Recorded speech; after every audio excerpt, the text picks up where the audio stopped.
Hi, everybody. Matt Bernier, joined by Dan Illman, taking a look at another Kentucky Derby contender profile. This time, the horse that's likely to be on the front end of the race, going underneath the Twin Spires for the first time. That's promises fulfilled for Dale Romans. Dan, we're going to take a look at his most recent run, or two starts back, I should say, in the Fountain of Youth, the race where he was victorious in gate-to-wire fashion down at Gulfstream. He's going to be on the front end in the Derby, more likely than not. The question is, do you think he's this good?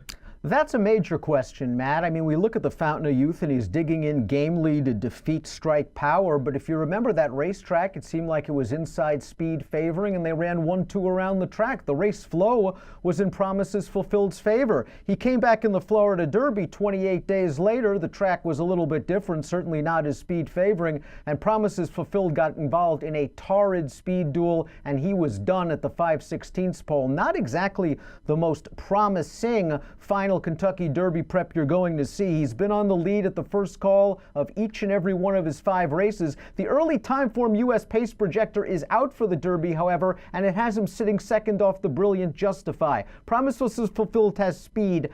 I'm not sure he's as good as his Fountain of Youth. I don't think he's as bad as his Florida Derby. He's somewhere in the middle, and I'm not sure it's good enough to win the Derby.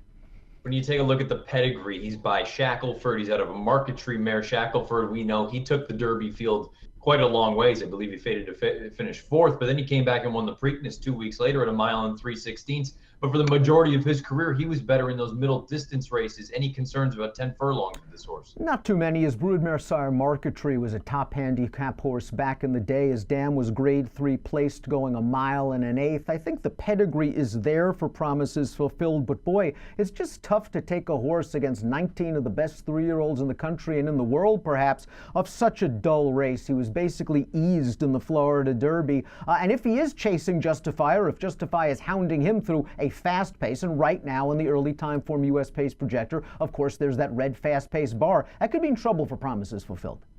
Dude, speaking of the time form U.S. pace projector, do you actually envision that's how it's going to play out? Dale Romans has made it clear in basically all of his races, we're going to the front. And I think at a certain point, Justify and company would probably, they know that they can sit. They would probably blink, I would imagine, no? I agree with you 1,000% on that. Although I think if Robbie Alvarado had to do the Florida Derby over again, he wouldn't have ridden to instructions. Strike Power outbroke him to the front. Promises Fulfilled probably could have sat second off that horse. Probably Robbie could have thought, well, I want the distance more than that horse. I'll eventually take over from him. But instead, he rode to instructions. Dale said before the race, we're making the lead at all costs. That's what they did, and they paid the price. I think Justify, I agree with you 1,000%. Again, I think they're going to be perfectly happy to let Promises Fulfilled get out to the lead. If he gets loose through easy fractions, obviously he could get brave. I'm not sure how good he is, though.